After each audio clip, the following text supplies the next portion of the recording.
Jimmy Donaldson, aka MrBeast, has built possibly one of the most successful production companies in the world, bar none. Recently, his 36-page HR playbook was leaked to the public, and I went ahead and read it so you don't have to. I've got 5 takeaways that every B2B CEO needs to understand. And so in this video, I'm gonna walk you through the playbook, my reaction to it as someone who looks at the most successful people and tries to emulate what they're doing that's working in their businesses, and how I'm implementing these particular takeaways into my B2B service business. Some of these are just common sense, others are kind of counterintuitive actually, but all of them, I believe, are crucially important if you want to have a high-level operating team like Jimmy does. And of course, if you want to give this document a read for yourself, it'll be linked down in the description below. All right, lesson number 1, don't build a rule book. He says, I need to kick this thing off by saying the purpose of this is not to give you a bunch of rules to follow.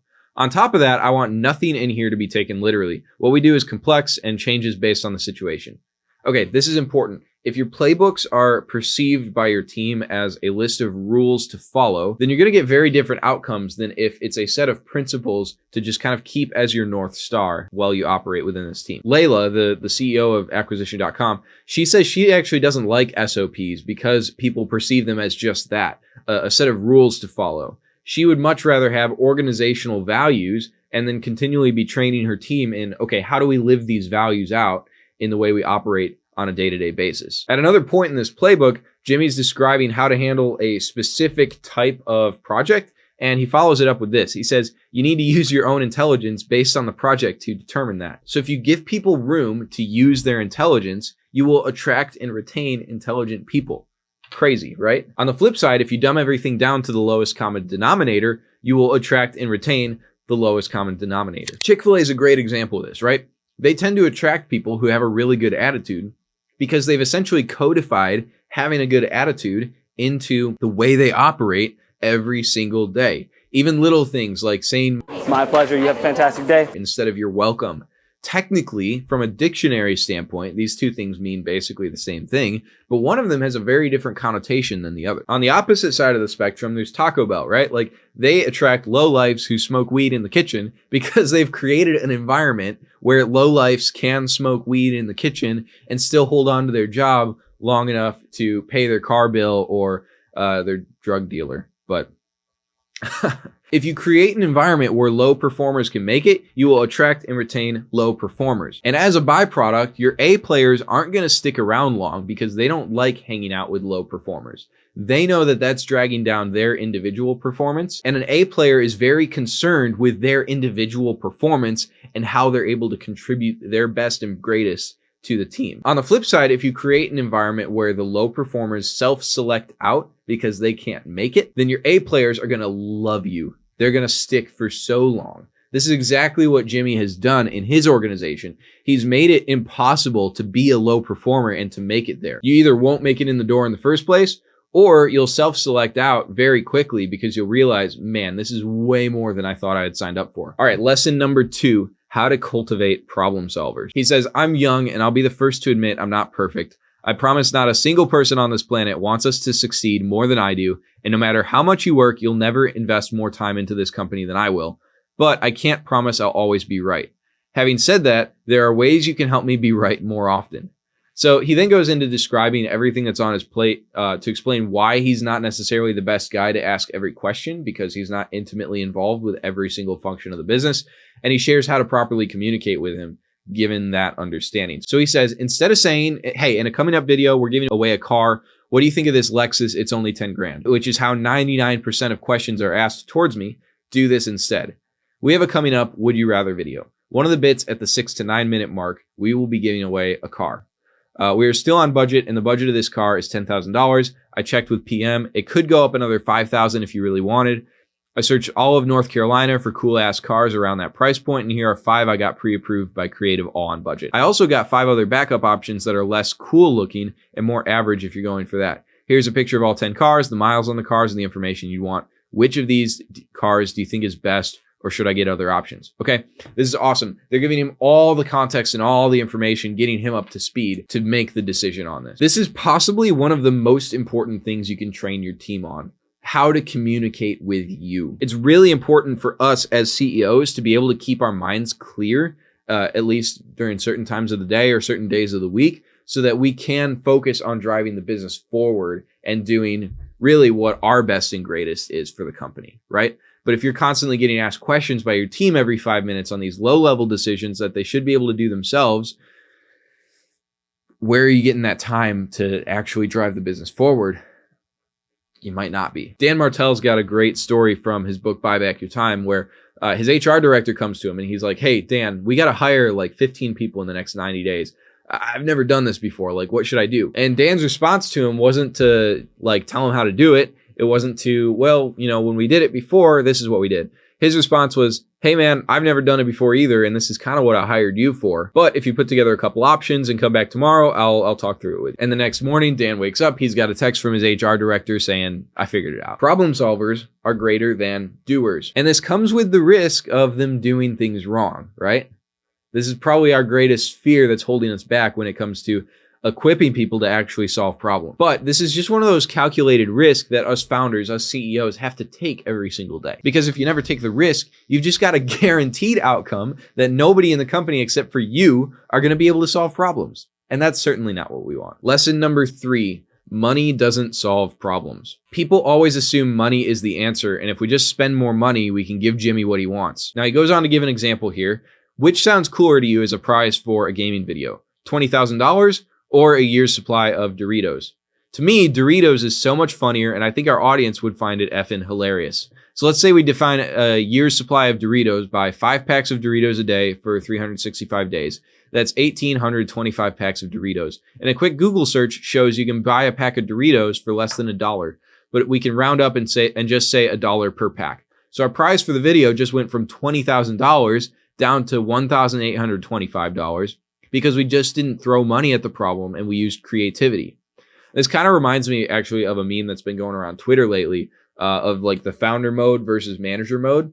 And the idea behind it is kind of that companies can be in one of two modes, right? They can be in founder mode is when the founder is intimately involved in every part of the company. They're developing product, they're doing marketing, they're talking to the sales team, all this stuff. Think like Elon in basically every single one of his companies, right? He's intimately involved in everything. And when you're in this kind of environment, you're fast, you're nimble, you're innovative, stuff gets done because the founder is this person with like this passion. They created this company. This is their baby. This thing matters to them. And that then infects the entire team with a sense of enthusiasm and working 16 hours a day, essentially. Then there's manager mode, though. And manager mode is when the founder hires a CEO and the CEO hires VPs and the VPs hire directors and the directors hire managers. And now you got 17 levels of managers in between the founder and the people actually doing the work on the ground floor, right?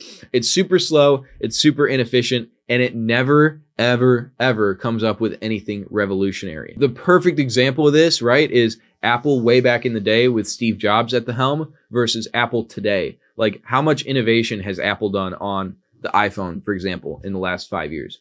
They've done nothing. The past 5 iterations of the iPhone have barely changed. Where back in the day, it was like revolutionary changes to their product lineup every year or every couple of years with Steve Jobs at the helm. Another great example of manager mode, the US government. They've been in manager mode for years. They think throwing money at problems is going to make them go away, and that's exactly what's gotten us in the mess we are today. This is basically never the case. Lesson 4, blind trust is a signal of low IQ. So one of the common themes you're probably seeing is accountability, and this doubles down on that. Don't take anything at face value. Always dig. This is particularly important when dealing with people outside the MrBeast production team. If someone says something too good to be true, find out why. If it's fishy, investigate. If you need 10,000 pillows by next week and you've called 10 pillow companies and none have more than a few hundred in stock, but then the 11th company magically has 10,000 pillows, investigate. Are they drop shipping? Are the pillows shitty? Why the F does no one want your pillows? Push and get answers. To put a point on this, the number of companies I've talked to in the last 6 months who have a marketing agency, this marketing agency is underperforming or just not performing at all. They're continually saying they need more time to get results. And then the CEO just trusts the agency. They says, okay, I'll give him a little bit more time. I'll give him a little bit more time. I'll give him a little bit more time until 6 months has gone by and you're still in the exact same situation, except you've paid out $50,000 to this agency in the last 6 months. And you, during this time, haven't even done any research or asked around at all. Well, if I had $1 for every one, I wouldn't be rich, but I could probably get queso and guac with my Chipotle. If you retain a vendor who's not doing what they said they would, then that's on you for not asking around, not pushing on them, and ultimately not firing them to go find another one just because that would be difficult and it's going to take time and effort on your part. That's on you for trusting someone who's potentially lied to you at this point. And I say this as a guy who owns a marketing agency. There's got to be zero tolerance for this stuff. This is why the agency world in particular has such a bad reputation right now. Because there's so many agencies who don't perform, and their game is to just BS clients long enough so that they have a lifetime value that maths out and the agency can continue to exist. Lesson 5, consultants are a cheat code to success. Consultants are literally cheat codes. Need to make the world's largest slice of cake? Start off by calling the person who made the previous world's largest slice of cake. He's already done countless tests and he can save you weeks worth of work. Okay, this was kind of unexpected because the talk around like hiring consultants, it's been really negative for a while, right? Like there's this meme that if you're facing a problem in the corporate world, nobody ever got fired for hiring McKinsey. They come in, they tell you what you already knew, but because it's got the McKinsey label, everybody believes it now. And the advice becomes wisdom from the heavens or something. But it's a cool switch from like the old school big name consulting model to the find people who have done the thing you're trying to do model. I think that's way more valuable. I think that gets your business way further ahead. And yeah, it's a shortcut to success because you've got a thing you're trying to do. You could either like try to do it yourself and learn the hard way, or you could find somebody else who's already done it the hard way, pay them a few $1,000s for their time, and suddenly you've got all of the mistakes that they made out of the way, and you could just kind of innovate to the next level. Like this is how the science industry has always worked, right? Like scientists spend their entire life working on, their one specific passion project, doing this research, and they publish their findings in a paper. And then the next generation of scientists takes this knowledge that the last generation found out, and that's their foundation now for kind of going the next level. And like this is how we iterate in the scientific field, but a lot of people are super against this in the business field for no real reason other than the fact that a lot of the big box consulting companies have gotten a little stale. So the rest of this document, it's basically just YouTube advice, which I'm not going to get into here. It's incredibly valuable stuff though, and I highly recommend you check it out, particularly if you create YouTube content for your business or if you're thinking about creating YouTube content for your business. I'm implementing a lot of these takeaways into the long form content I'm producing for my marketing agency and also for the long form content we're producing for a bunch of our clients. It's just cool being able to get inside Jimmy's head as probably the most obsessed and definitely the most successful creator on YouTube. He's got a lot of really innovative ideas and he's been doing this long enough that he's got it really well frameworked out. So check it out at the link below.